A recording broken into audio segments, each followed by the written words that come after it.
दोस्तों नमस्कार। आज हम कुछ ऐसे अनसुलझे से बातें करेंगे जिन्हें शायद कम ही लोग जानते होंगे।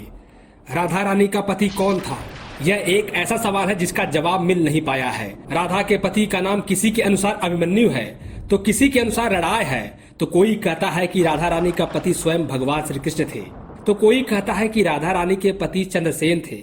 इन बातों में कितनी सच्चाई है यह तो हम नहीं जानते, लेकिन इस वीडियो के माध्यम से हम यह जरूर जानने की कोशिश करेंगे कि आखिरकार राधा रानी का पति कौन था। दोस्तों सबसे पहले हम बात करेंगे भगवान श्री कृष्ण की। कृष्ण और राधा के विवाह का उल्लेख मिलता है गर्ग संहिता में। लिखा गया है कि राधा रानी और श्री कृष्ण का विवाह हुआ था और इनका विवाह खुद भगवान ब्रह्मा ने करवाया था। गर्ग संहिता के रचयिता गर्ग ऋषि थे। गर्ग ऋषि यदुवंशियों के कुल गुरु थे। उन्होंने ही भगवान श्री कृष्ण और बलराम का नामकरण किया था। गर्ग संहिता में राधा और श्री कृष्ण की लीलाओं का विस्तार से उल्लेख मिलता है। गर्ग संहिता में यह लिखा हुआ है कि एक बार जब नंदराय श्री कृष्ण को अपने कंधों पर बिठाकर घुमाने ले गए थे, तब अचानक एक बहुत बड़ा तूफान आ गया था। यह तूफान कोई और नहीं बल्कि राधा रानी स्वयं थी। इस तूफान के पीछे राधा रानी छिपी हुई थी। गर्ग संहिता के आगे की कहानी के अनुसार राधा रानी भगवान ब्रह्मा के साथ श्री कृष्ण से विवाह करने आई थी। उस वक्त श्री कृष्ण बच्चे थे, लेकिन उन्होंने अपना बाल स्वरूप त्याग कर किशोर अवस्था ले लिया था और राधा रानी से विवाह किया।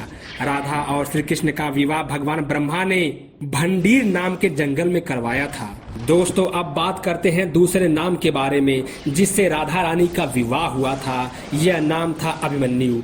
यूपी के नंद गांव से 2 मील दूर जाबट नाम का एक गांव है। वहां के लोग यह दावा करते हैं कि उन्हीं के गांव के अभिमन्यु से राधा का विवाह हुआ था।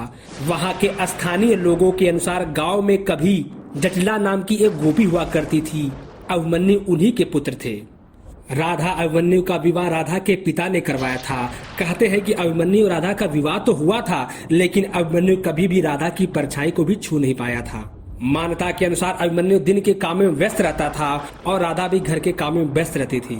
और अभिमन्यु को लेकर यह भी कहा जाता है कि राधा के समीप जाना तो क्या, अभिमन्यु कभी राधा से बात भी नहीं करते थे। ऐसा क्यों होता था यह तो भगवान शंभु ही जाने।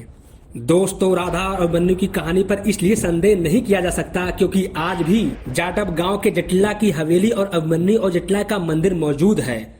जाटव गांव के स्थानीय लोगों उसी हवेली और मंदिरों को साक्षी मानते हैं।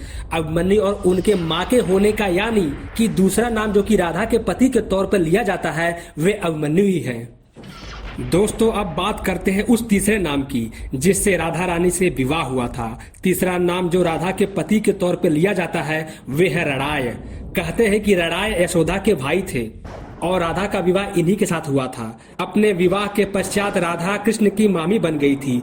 इस बात का उल्लेख ब्रह्म वैवर्त पुराण में मिलता है।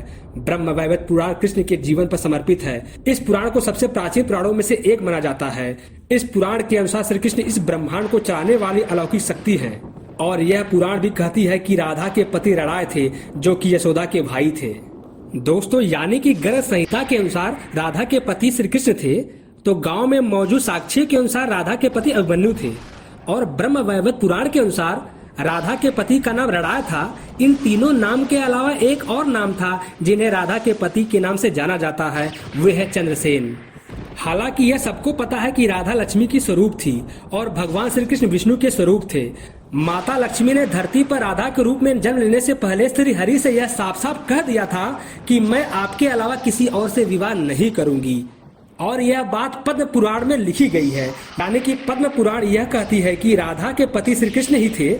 ऐसे में यह दावे अपने आप में एक रहस्य है, एक ऐसा रहस्य जिसका जवाब स्वयं भगवान श्री कृष्ण दे सकते हैं या फिर राधा रानी दे सकती है या फिर भगवान शंभु दे सकते हैं। दोस्तों वीडियो पसंद आई हो तो एक लाइक जरूर करें। कुछ सुझाव या प्रश्न हो तो आप कमेंट बॉक्स के माध्यम से हमसे कर सकते हैं। और भी धार्मिक, आध्यात्मिक और रहस्यात्मक वीडियो देखने के लिए आप हमारे चैनल को जरूर सब्सक्राइब करें।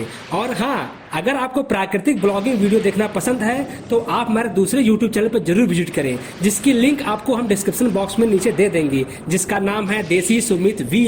वीडियो देखने के लिए आप सभी लोगों का बहुत बहुत धन्यवाद।